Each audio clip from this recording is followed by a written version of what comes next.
Good morning, everyone. It is really, really encouraging to be here today. I was sharing with NFMT leadership my journey of really bringing people together and engaging, and one of those ways is through events. I've spent 20 years in the green building movement and brought together all of the global building industry and driving green building and sustainability through the Green Build International Conference and Expo. And so at COVID, as we all experienced that immediate shutdown, had me thinking about my own personal journey of seeing sustainability move forward, but there was always that dividing line of who had access and who didn't.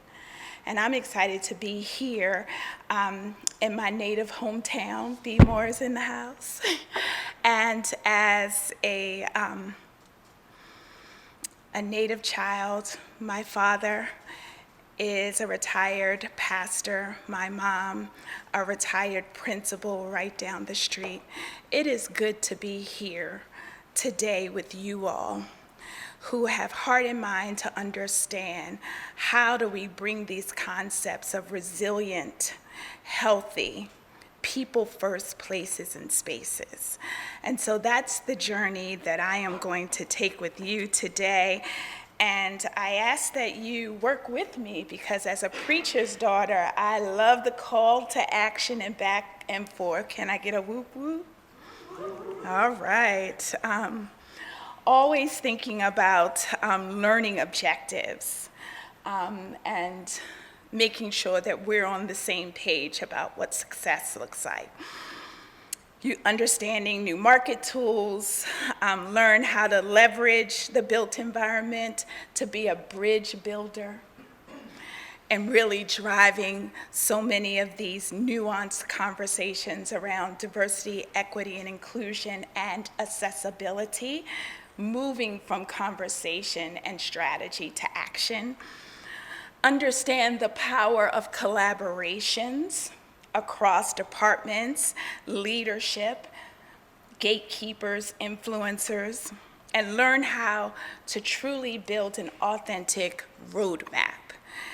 As I've been sharing, we always talked about social equity in the built environment, and folks are like, this is top of mind and heart for me, but we really don't know where to begin. And so I always love to give a level set and get everyone on the same page. How many know of the social determinants of health?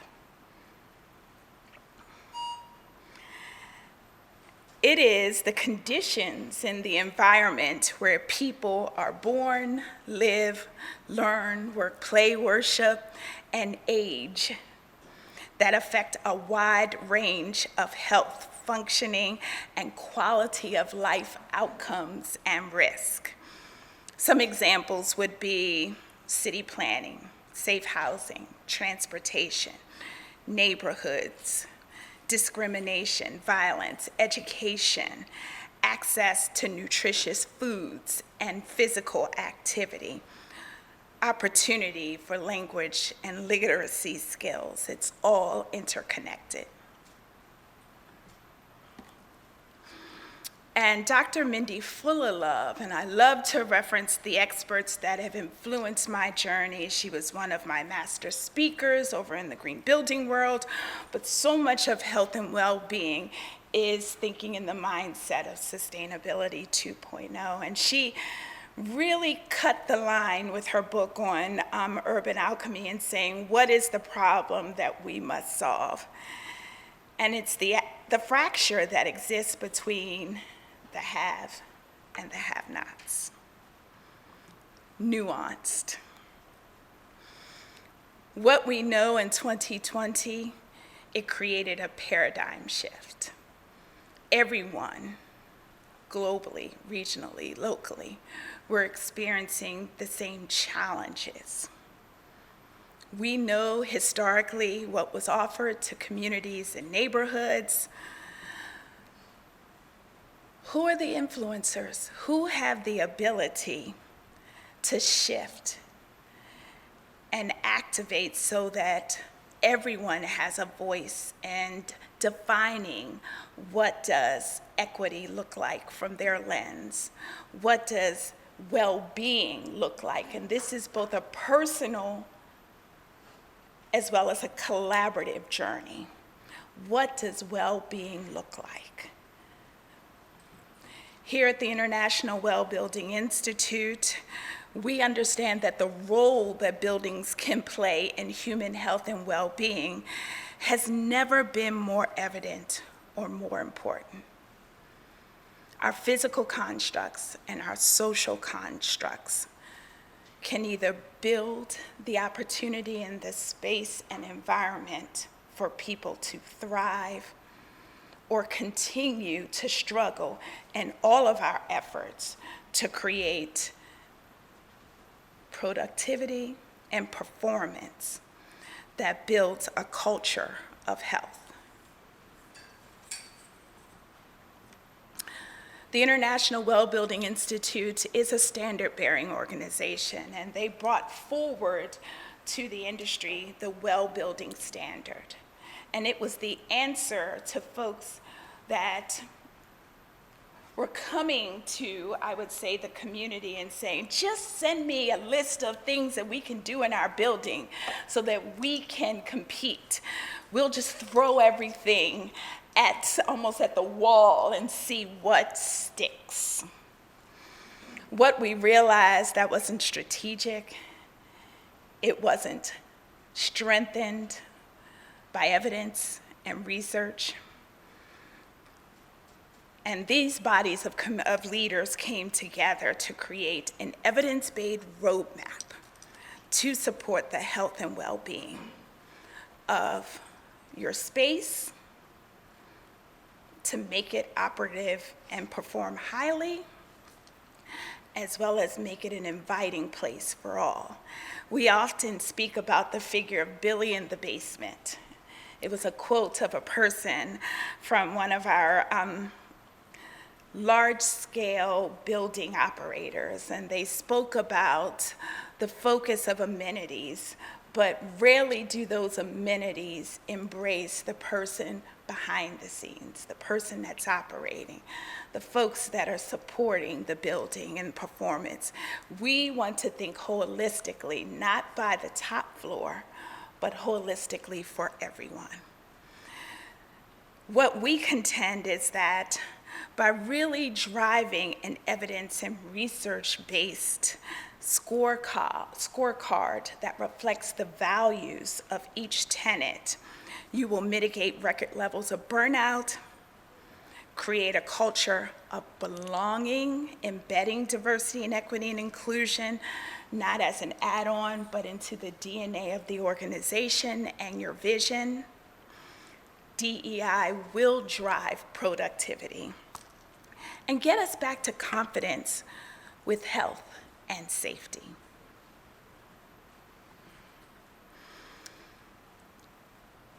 We started with the well-building standard and recognized that post-COVID, we needed something more intentional to really bring to light those voices that were missing from the table. And in being humble, we recognize that most building rating systems address the top 20% of the marketplace.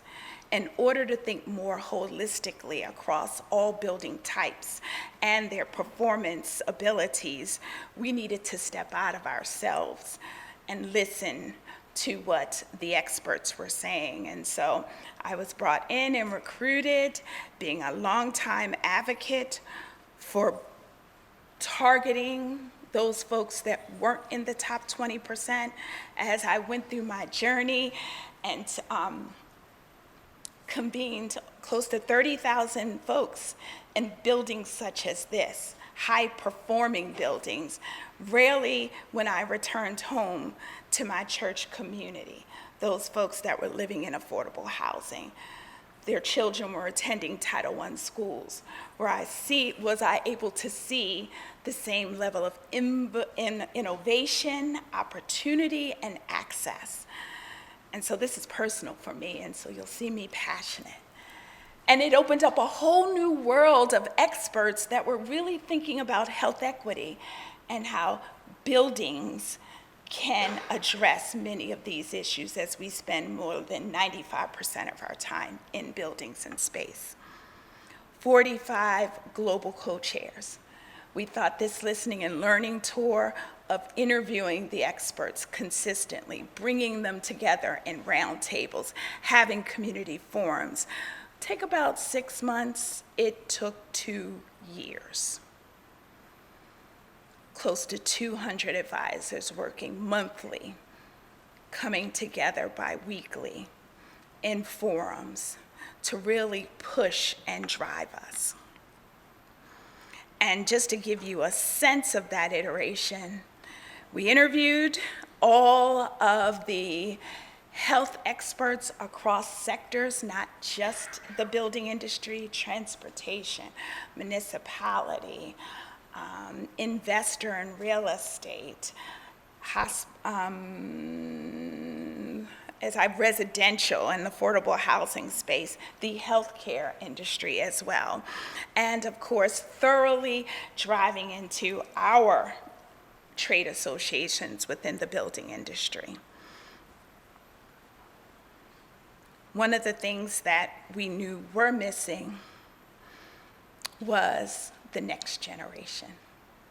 And so we had the ability to bring together and understand, not just from higher education, but even our next generation youth, hip hop architecture with Michael Ford, to understand what is the vision for place and space in spite of all of the fractured challenges of what a forward-spacing, thriving community and built environment can look like.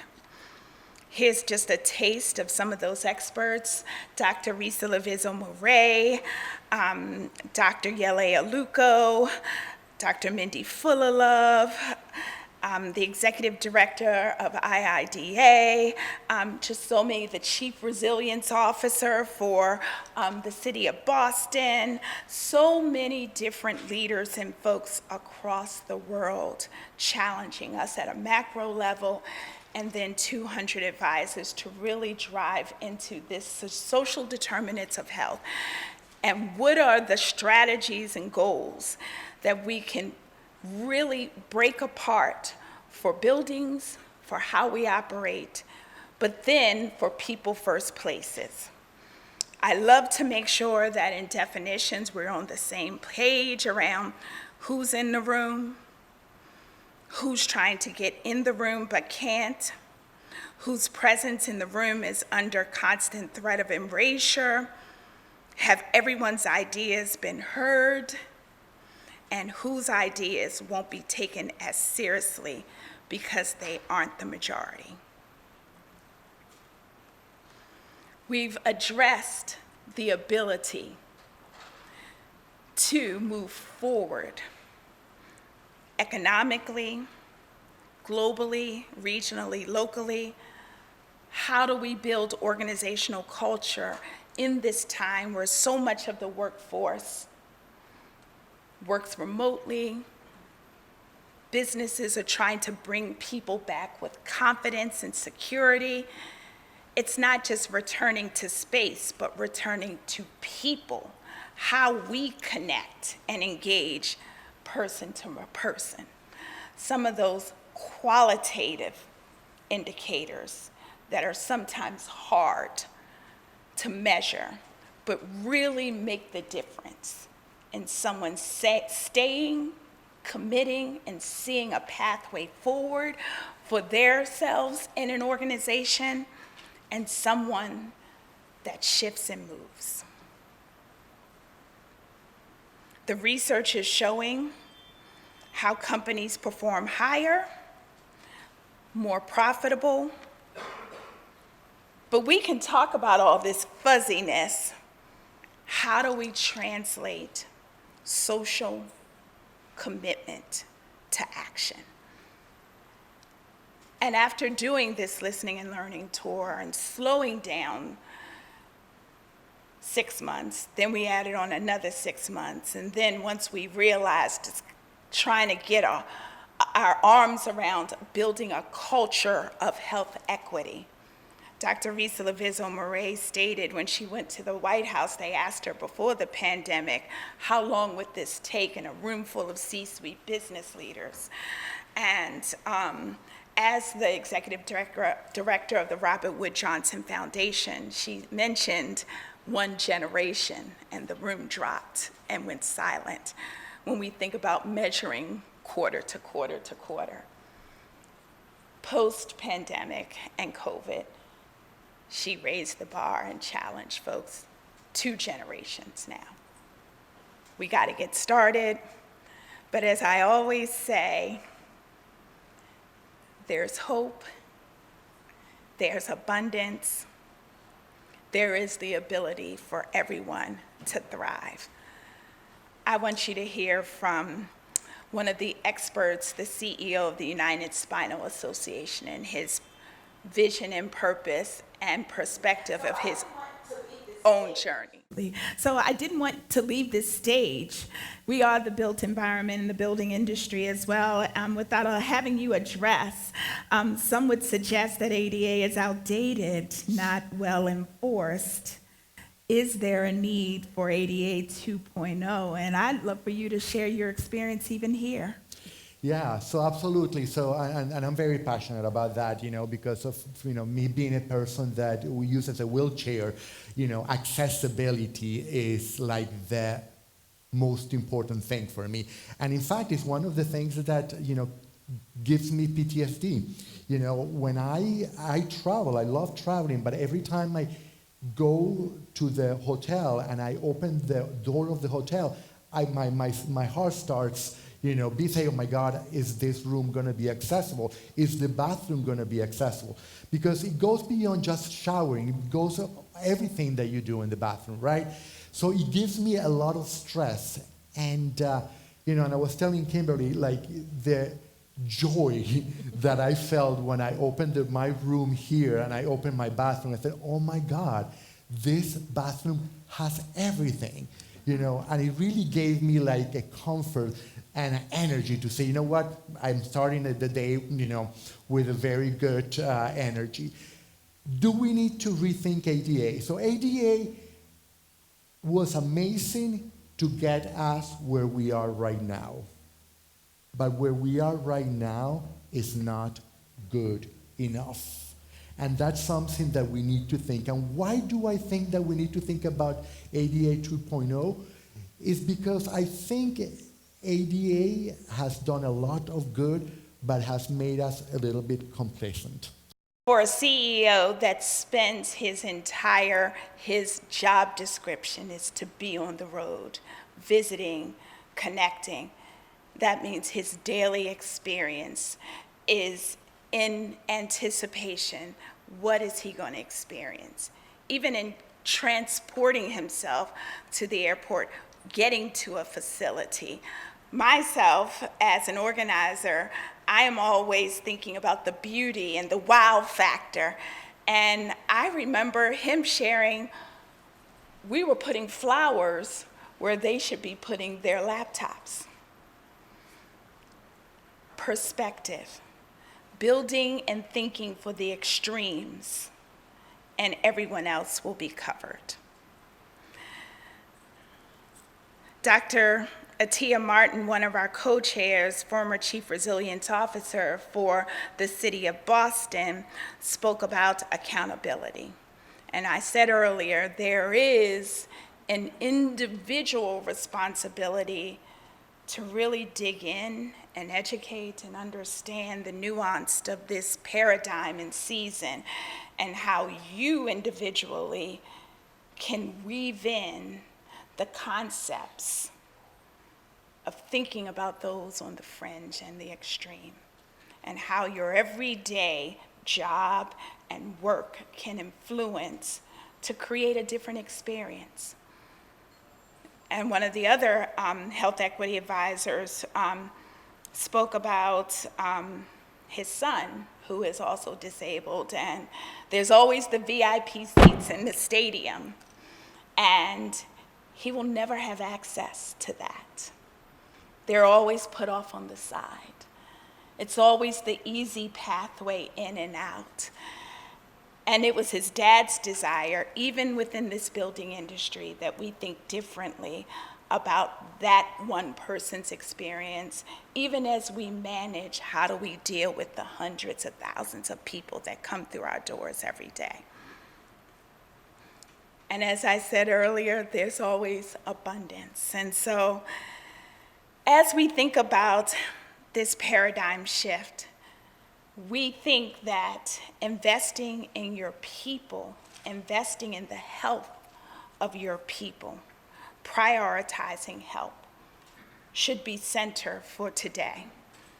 And in listening, learning, we decided to dig in deeper, not just to offer the well-building standard, but to focus on equity, inclusivity, accessibility, and diversity, and create a rating that will allow folks to prioritize those who have been left out, knowing that they'll cover everyone else. Through this well equity rating, after those 2 years of listening and learning and getting the feedback and getting a sense of, Kimberly, you're boiling the ocean here. How are you going to create a rating that's going to cover all the fringe and then cover everyone else? And so we used a design thinking process based upon the interviews and the engagement, and really began to cull down, who do we want to target? And we wanted to focus across every building space, every community, and at an organization level, those historically marginalized, those vulnerable. Black, Indigenous, people of color, and first-generation immigrants, LGBTQ plus individuals, people who are disabled, people who are neurodivergent, and primary caregivers, targeted audience. First thing I heard when I was in Europe, why aren't women here, Kimberly? One of the things I wanted to remind people as a graduate of a women's college, and my life has been to show and be evidence that women and women of color can move forward in the work environment and the things that they most value. But one of the things that I hold dear is in our efforts to lift up one, we don't want to disenfranchise others. And when we think about the most marginalized and vulnerable populations, women are in BIPOC, women are in first-generation immigrants, women are gender is exclusively defined in the LGBTQ plus community. Imagine being a woman in the workplace and disabled. 1 out of 7 people are neurodivergent, and less than 50% are diagnosed. I was in a convening where a woman said, I'm 3 of these populations, and I struggle every day. And of course, when we think about this paradigm shift of COVID, who was challenged the most when children were home? And so, we're not pitting each other, one population or one stakeholder group against. It's thinking about how do we address those that are most marginalized and really, I would say, cultivate and mold our strategies, our goals, and our action steps to those in the extreme. We'll cover the rest. And this isn't Kimberly's hypothesis, heard from over 200 world leaders. And so when we think about the well equity rating, it is a set of evidence-based strategies built from the well building standard. And while frameworks of DEI exist, organizations do not have access to a straightforward tool to affect lasting change and really mirroring and bringing together all of those diversity, equity, and inclusion goals that we hear about. It's Black History Month, it's Neurodiversity Week, it's Women's History Month. We think about all of these traditional moments and these sticker statements. How do we reflect them in action and in space? We believe that we can transform how places are designed, operated, and maintained to create environments where everyone can thrive. And so we're moving to the action. We called down the rating system to address those stakeholder groups. And then when we think about how do we get it done, we created 6 action areas: user experience and feedback, responsible hiring and labor practices, inclusive design, health benefits and services, supportive programs and spaces, and community engagement. And because there have been so many folks that have been focusing and really driving actionable outcomes that may not be listed here, we created an innovation goal area so that you can bring forth your learnings as well.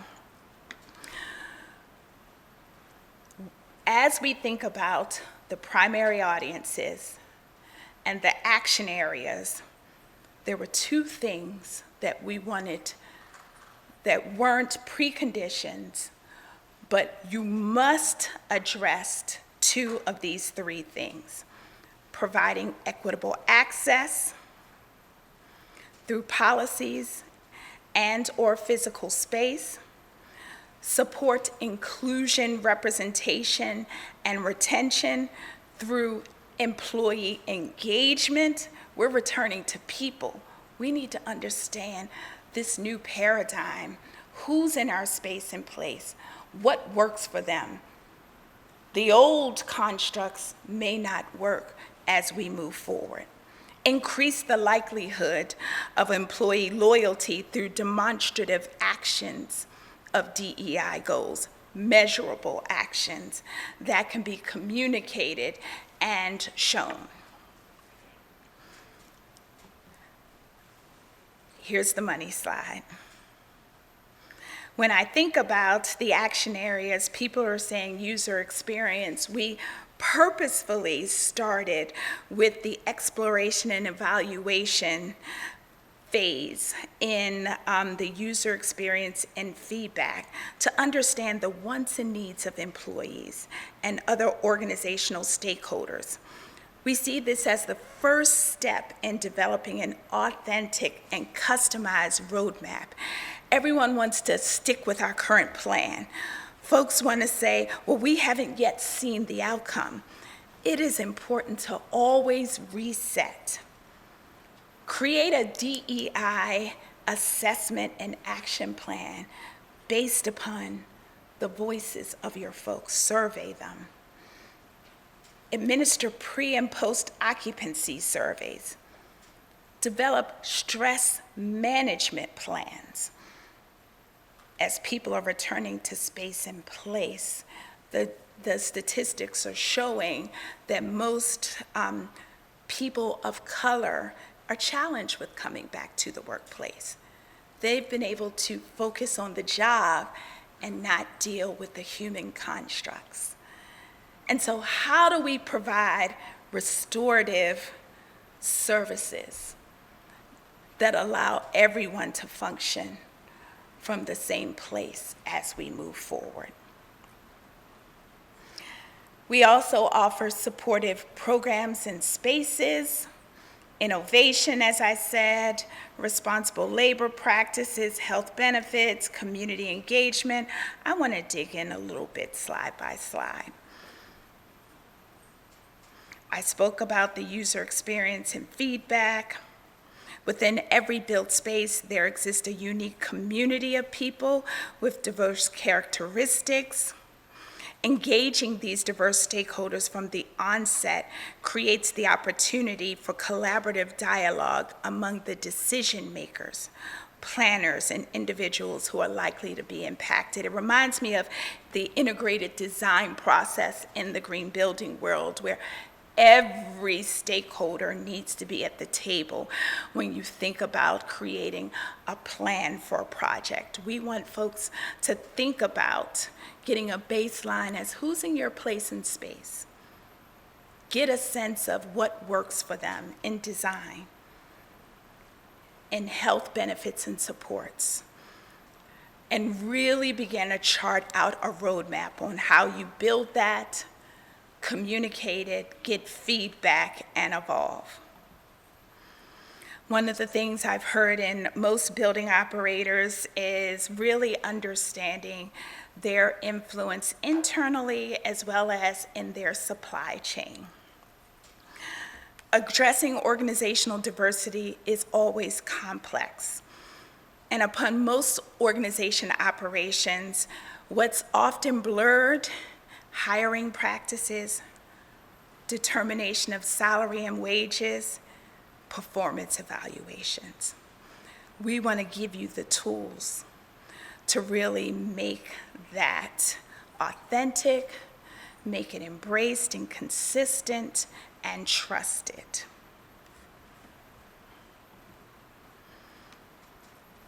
As we said, both men and women post-COVID have had to really gird up and support home life as we step out of COVID. Re-look at your benefits and policies. Do you have the ability to support equitable working hours? Family leave, new parent leave and support, sick leave and flexible work across the supply chain, mental health screening and service. There have been the question of, oh my God, how will people trust the organization? Will there be this unconscious bias if folks come forward with so many of these needs? We can't afford to ignore the challenges that the workforce has been experiencing, and post-COVID seems to have tripled in its outcomes as well as their expectations on how organizations and corporations will support them. Support victims of domestic violence. And this isn't a checkoff. This is, we're looking for you to establish your policies, show your policies, have them in a place where people can reach them and understand them. And it should be spoken of throughout the supply chain of leadership as well. And supportive programs and spaces. And everyone wants to always point to the bathrooms.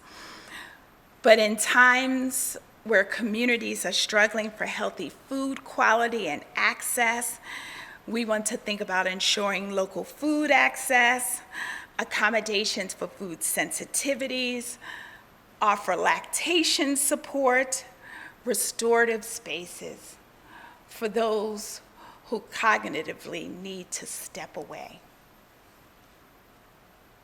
to have a reset, to reframe, and then come back to the work, the people, and the job.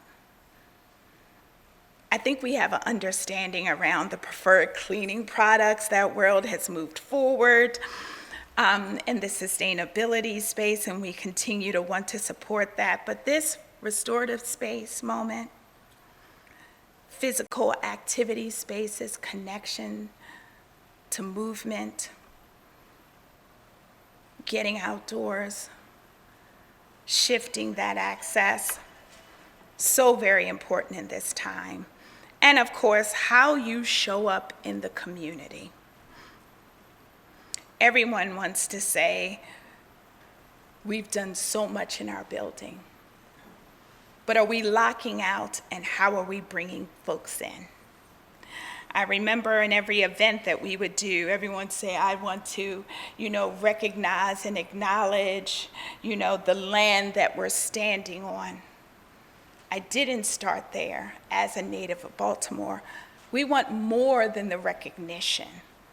We worked hard from Australia to the Middle East, to so much of Canada, to understand historical acknowledgement, not just from education, but how can we incentivize organizations to really collaborate and partner with the community historically that's been in their place and space, and work to build that relationship where folks aren't walking by your building and facility, but they feel they can come in and enjoy that green roof.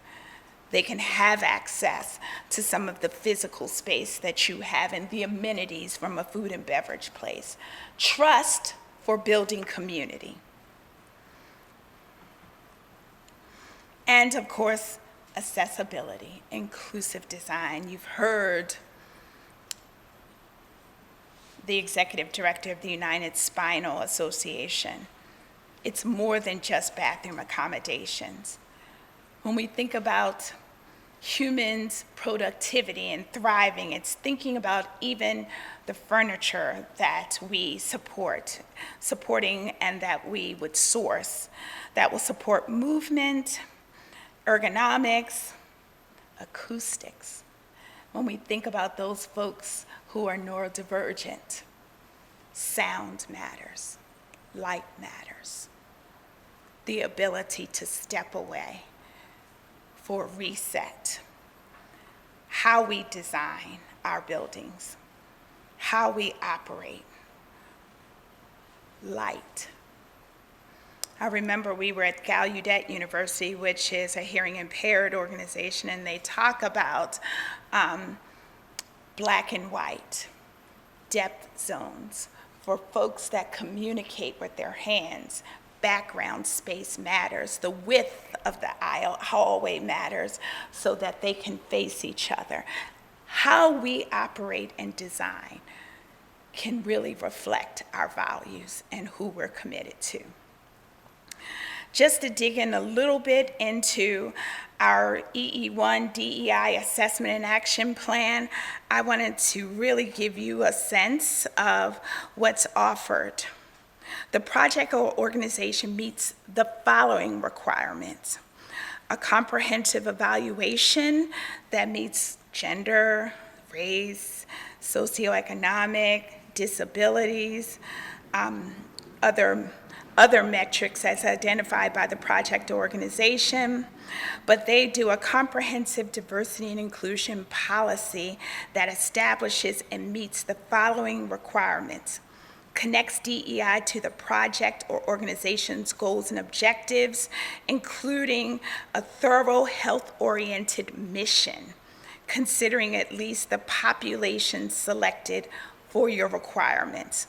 Establish goals for improving these policies and outcomes and track that progress towards meeting goals annually.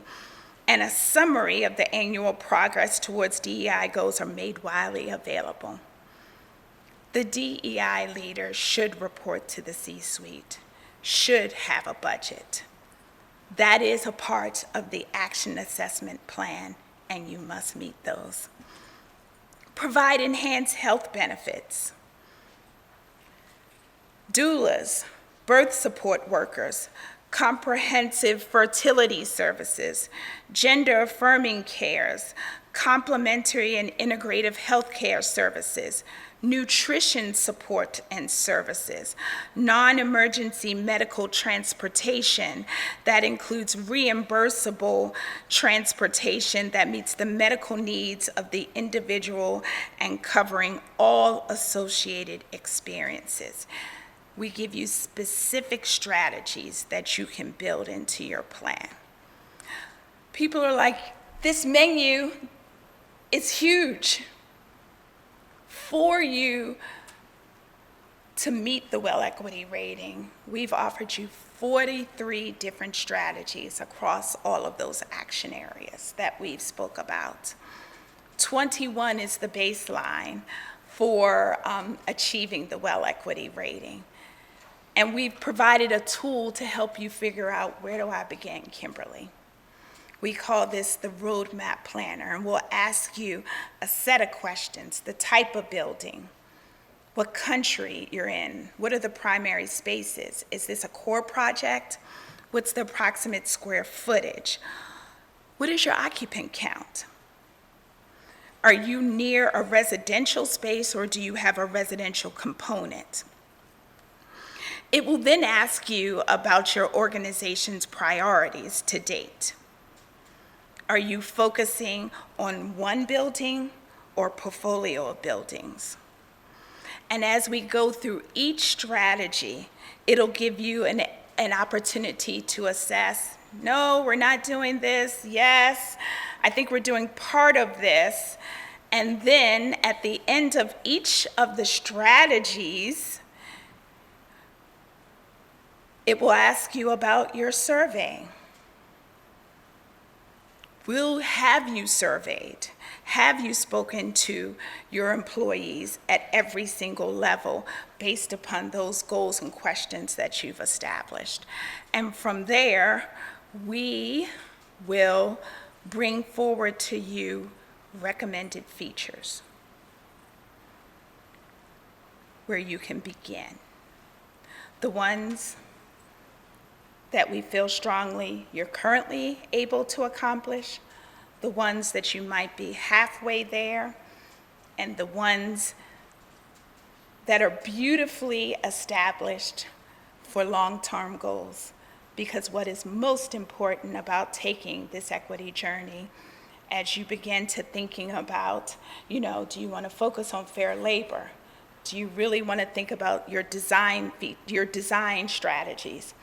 No, I want to think about getting a general understanding of who we are, who's in the place, and focus on user feedback and experience. We'll give you that roadmap of where you are and help you to design and chart out the goals that will get you in your roadmap and journey to be continuously building your health equity journey. As I say to folks, you don't achieve equity. One person in, one person out, organizational dynamics change, leadership change, economic challenges, what often comes up immediately, some of these soft-hearted pieces. How do you stay focused on your identified features and strategies? We really want to think about the user experience. We really want to think about our design goals. We really want to strengthen our policies and the knowledge that the employees understand their benefits. Build that out. This roadmap will help you and support you in moving forward in your goals. As I close out, folks are often stating, Kimberly, not another rating system. We've done this already. We filled our checklist.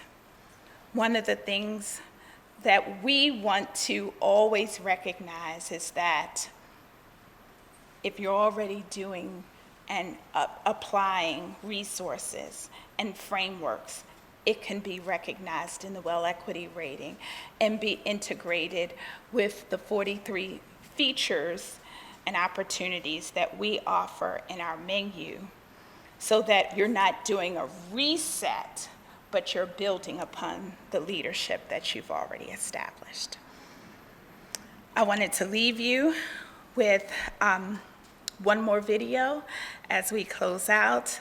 AJ Perrin is an interior designer. She is an design futurist. She's also a mother. I think in our society, we're always looking to the medical profession for the magic pill, the Band-Aid that fixes something. And when my son was diagnosed with autism at the age of 3, I was mad. I was mad I was a designer. I was mad that I didn't go to school to be a doctor, a nurse, an occupational therapist, or a speech pathologist. I was like, how am I going to help this child? I'm just a designer. And then I realized it was my calling to find all the barriers in the built environment, to give him the most holistic, nurturing environment that he could grow, and that design has a huge impact on the healthcare. So it's not just healthcare, the industry, the doctor with the magic bullet. It is everyone, the community, businesses, industry, everyone has to come together for health equity. Thank you for your time. The Well Equity Rating is accessible and live. We launched this past fall of 2022, triple the number of enrollees that the Well Building Standard has ever experienced. Enrolling does not mean you've certified. It gives you access to the resources and tools. It gives you access to our coaches to really help you to assess and understand where you are, to answer the questions around the action areas once you've gone through the roadmap tool that makes sense for you, and to really help you chart this journey so that we're not moving just from that qualitative, feel-good, empathetic moment that is important societal-wise. But we have the ability to give you the tools and the action areas across these hierarchical themes that we heard from over 200 experts can break down building design, building operation, and organizational health through policies and procedures and defined performance that will be third-party verified, similar to other systems, to help you not only build your roadmap, but work on doing them. God bless, and thank you.